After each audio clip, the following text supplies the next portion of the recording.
to thank you so much for choosing to wake up with us here on DBS this morning. If you are a regular, welcome back. If you are new, don't worry, you will be back again because we always start off your day the right way. Now, speaking of starting off your day the right way, we need to make sure that you are able to engage in conversations about whatever is happening in St. Lucia at this point in time. So let's check out the latest from our news team. Here are your morning news highlights. Good morning. Time for a summary of your top stories. We start with news that civil engineer John Peters is suggesting an amalgamation of the structures at the St. Jude Hospital reconstruction site into a single medical complex. In essence, what we have at St. Jude's is probably two hospitals that were at least created or considered in two different phases over the last 10 years. There's a multitude of space, and I of the firm view that we should utilize the buildings in the phase one and probably two of the buildings in the phase two, which will be the dialysis building and the physiotherapy building. Both of those structures were demolished in order to create more space for that iteration of the works. And I believe if we incorporate those two buildings together with the phase one, we should have a functional hospital, and then the second phase of that obviously will be the last structure that was built, which is the largest structure that is down there now, and incorporate that within what I would describe as a medical complex. It has moved now from being a hospital, and with the volume of space that is there, that it should really be deemed now the St. Jude's Medical Complex. Peters is calling on the government to take decisive action and uphold its promise to deliver a world-class hospital to the south of the island. Jamaican Prime Minister Andrew Holness says violence needs to be treated as a public health crisis. In Jamaica, you have a higher chance of being murdered than by being hit by a car.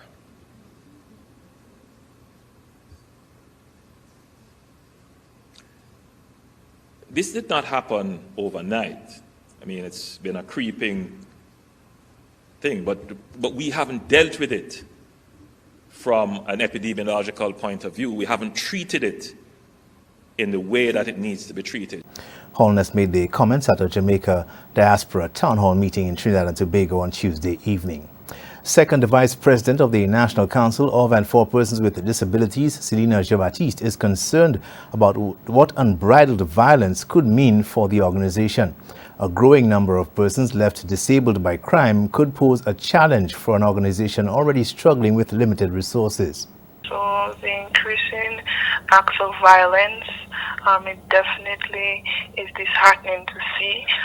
We are seeing also an increase in persons with disabilities, and we're seeing amputees, persons who now have chronic pain,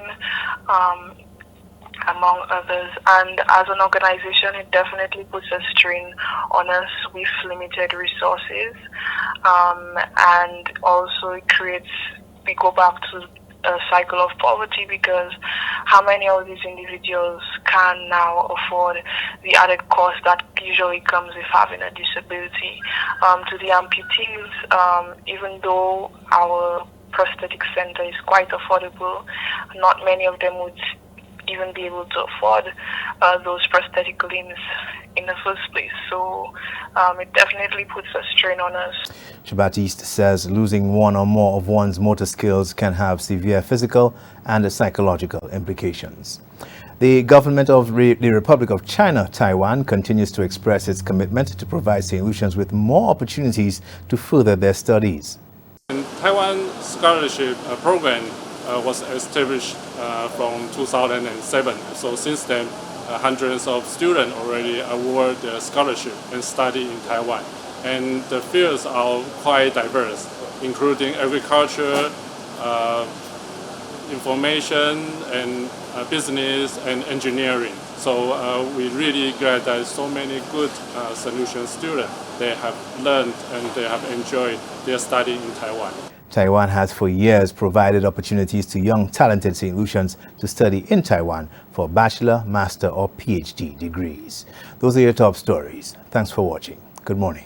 And that is a wrap for our morning news highlights. Of course, we are getting ready to head on into the rest of today's show. But first, we need to take a quick commercial break, so you could use that time to make sure that you turn off the kettle. I can hear it whistling. Go make your tea and make sure that everybody is around their devices to take in DBS This Morning. I'll see you again in a sec.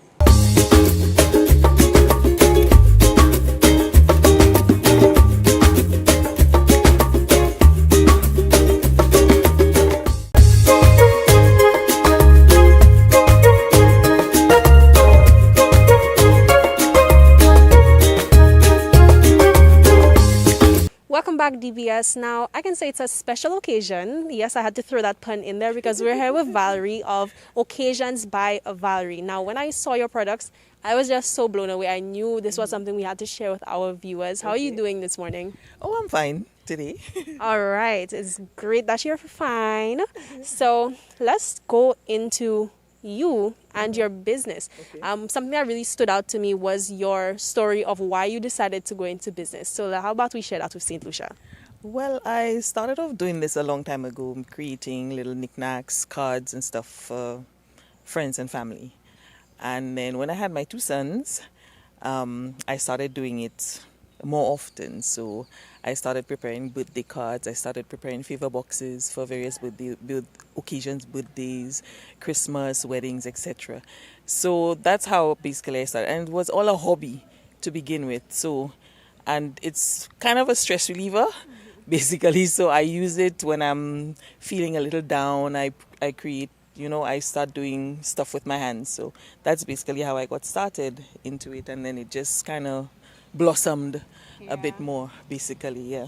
I think that something that really stands out with you as a business owner is that you come across so genuine. So, of course, people feel great to go in and talk about your products. And then you get that advertisement by word of mouth. Like, oh, you have a birthday coming up. Oh, I know Valerie. She does this stuff. Yes. And then that really speaks to the importance of having a good relationship with your customers. Yes, basically. That is actually how I started getting persons to come to me by people saying, oh, if you need a card, I know somebody, or they've gotten a card, one of my cards, and they're like, oh, where did you get this card from? Can you tell the person that I need a card as well? So that's basically how I've been going along. So I don't have a formally established place where I do business. It's just word of mouth, basically, and that's how I've been operating for a while now. So Now, in addition to your crafts, I know you do offer culinary products as well. So without, racking your brain too much, can you give us a rundown of all the products that could come to mind that you do?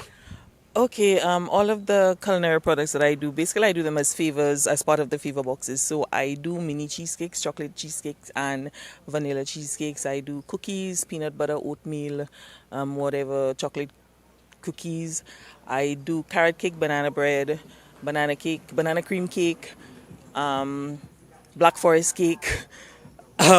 Yeah, so these are just some of those that come to mind right off the bat, basically. These are my best sellers, basically. So these are the ones that I do more often than not. Yeah. All right. I was lucky enough to try some of those oatmeal cookies, and let me tell you, I absolutely recommend them. I got a cheesecake as well, and I was the envy of my colleagues at that point in time. It was delicious. All right, Valerie, so what was it like for you deciding, okay, people are coming to me, they want the stuff. Obviously, there's a transition that has to be made from doing things for your friends and family to taking on customers. What was that transition like for you? I don't think it wasn't that big of a transition. I just kept on going as usual. I'm doing it for a friend or a family member. Is just the additional, the only other thing is attaching a cost to the products, basically. But it was no big thing transitioning into a business. For friends and family, it was basically free. Somebody asked me for a card. It's like, yeah, I can do a card for you, no problem. Yeah, I'll do it for you. That's not a problem. So it was just transitioning to actually being able to cost the various products. Because, well, even now, right now, some of the raw materials to create those products are becoming even more expensive. So it was just a matter of trying to decide how much to charge persons for the various products that I put out there, basically. So that was my biggest thing. Okay. And since we're speaking of the history of your business, have you had any occasions or any jobs that really stood out for you as memorable occasions on Valerie Occasions history? Occasions by Valerie's history? Not really. I think the biggest thing that I've done so far was a wedding invitations with favor boxes, and I'm telling you, the young lady was so happy. I actually I did the wedding invitations, the RSVP cards, the invitations for her bridal party and everything. And then I decided, because she supported my business, I decided to throw in some free favor boxes. And she was so ecstatic. It's like, wow, I got favor boxes as well. Oh my God. Can you do some more? So I think that was my biggest. I was really happy that she was happy about how everything turned out and everything. So I think that was one of my biggest moments in the business, being able to make sure that the customer got exactly what they wanted, how they wanted it. Plus, I was able to offer something a little bit extra for her to make her day even more special. Now look at how beautiful that is, that you use your crafts to, work through your own emotions, and then you get these positive reactions from your customers as well. I mean, being part of somebody's wedding, they say brides can be bridezillas surrounding their wedding. So it's amazing that you've had that positive experience and adding that extra value to somebody's wedding. Of course, if anybody would like to reach out to you to get their own taste of your products, or, speak with you in terms of coordinating things for a big day, how could they do that? Well, they can contact me on my phone. My number is 723-3677. So for now, that's one of the only ways to contact me. I am planning on building a website, or they can email me at avis.king@gmail.com. So these are, and let me know what they need basically. So that's one of the two ways that they can contact me for now. Right. Yes. Thank you so much. And I really hope that people will be reaching out to you soon. I mean, my birthday has gone already, but if anybody would like to celebrate me, as I hope my friends are watching. Thank you so much for speaking with us, Valerie.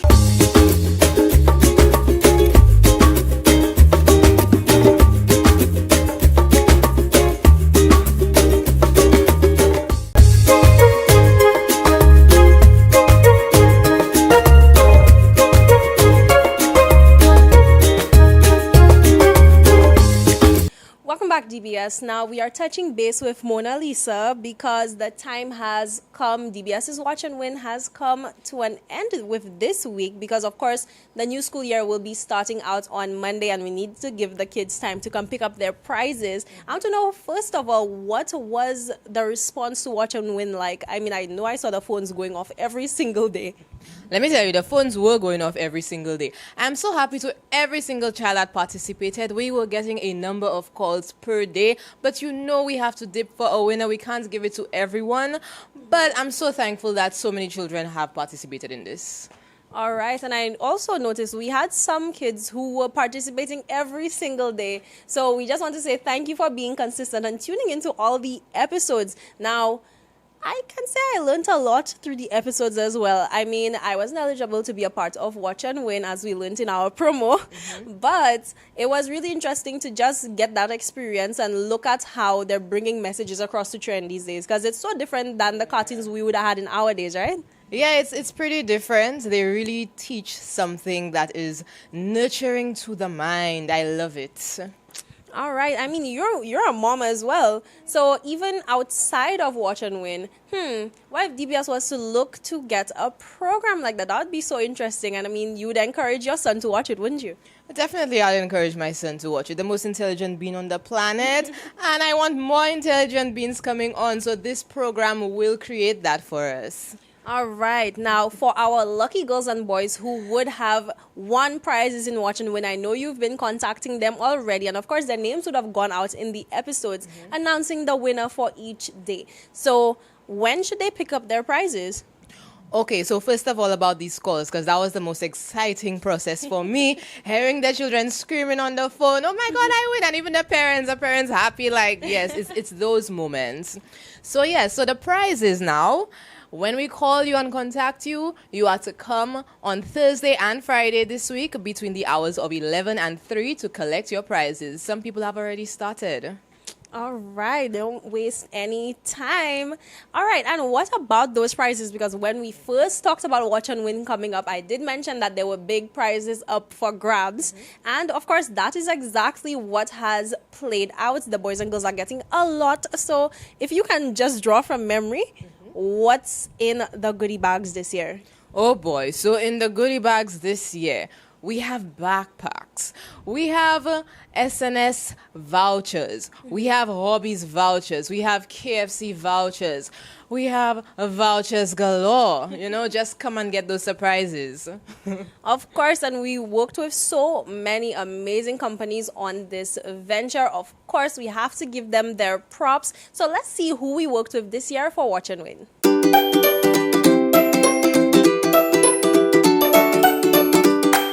Proud sponsor of the DBS Watch and Win, Domino's Pizza. Your daily prize winner will receive Domino's vouchers, a $50 gift voucher with Hobby Kids, Hobby KFC vouchers, a Capri Sun gift pack, a bundle of notebooks, and a fully packed pencil case. All right, and again, thank you to everyone who came on board to make this year's Watch and Win a great success. Mona Lisa, are you looking forward to the next special program that DBS will be putting out? Let me tell you, I cannot wait for the next one. I need to know right now what is the next one, because this excitement, it cannot die. Of course, eyes and ears open at all times, because DBS will continue to bring you awesomeness every single day. And of course, you know that we're always doing giveaways, so you need to stay in touch. Follow us on social media and never switch that channel. What do you say DBS stands for again? Don't bother switching. All right.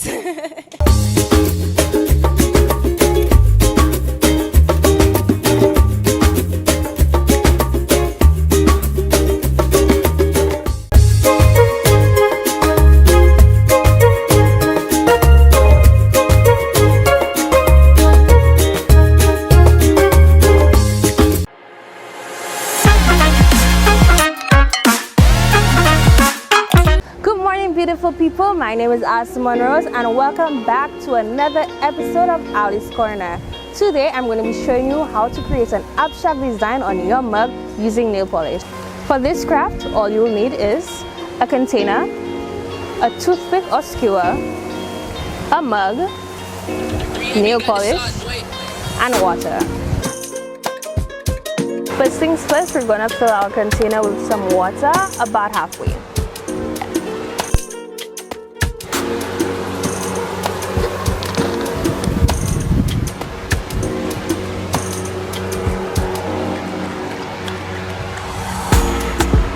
Secondly, we're going to open all our nail polish because we will have to be working quite quickly. Ensure your mug is close by because we'll be working pretty fast. I'm going to start off with my orange.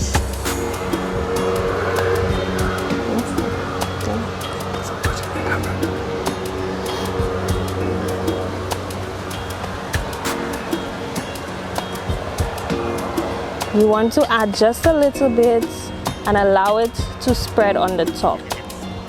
You need to work quickly. Don't waste time closing it because you will need it again. You add your second color.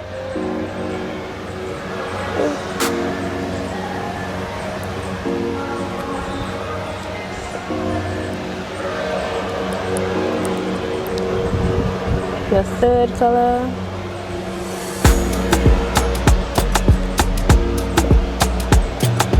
And your fourth color.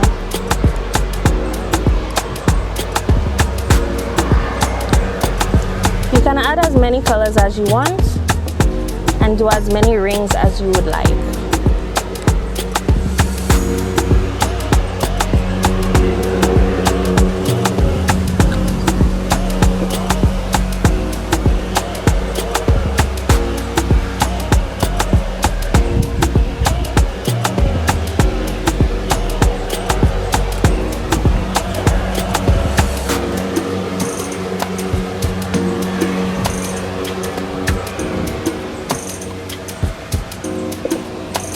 You will then take your toothpick or your skewer and slowly pull it. If you notice it's pulling like this, that means your colors have already dried. So wherever the polish is still wet, you can add a little design.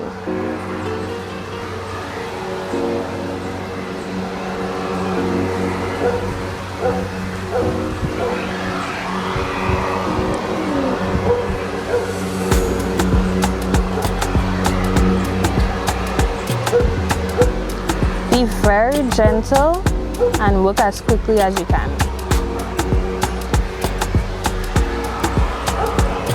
Once I'm happy with my design, I will then take my cup and just dunk it straight into the water, placing it wherever I want the design to be.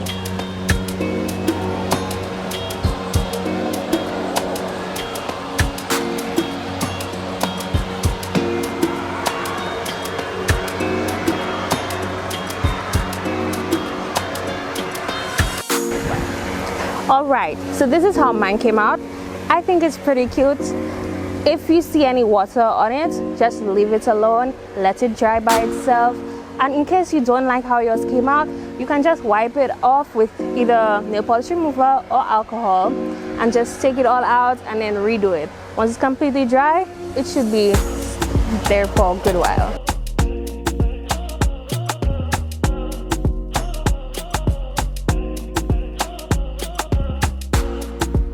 Alright, so that's it for today. But if you do decide to try this craft, please send me in your work at 723-333 because I'd love to see what you come up with. See you next time. And with that, we have arrived at the end of today's show. Thank you so much for everybody who tuned in. Now, before I sign off, I just find it fair that I need to tell you that this was actually my final episode. I will no longer be the one bringing you that morning energy here on DBS this morning. But of course, the team continues to work, and you can continue to tune into DBS every single morning to get that burst of energy that you're going to need to navigate your day Monday to Friday, so no worries. Now, your final thought for the day from me is never close your eyes to new opportunities. Sometimes we reach a place in life where we feel like, oh, we're comfortable, like everything is so great right now. But there could be even greater things waiting for you behind a door. I know my grandmother always told me that God's plans for you are always bigger than the plans you have for yourself. So do not shy away from them and always reach for the stars. Have an amazing day, St. Lucia, and I'll be looking to see you again soon. Bye.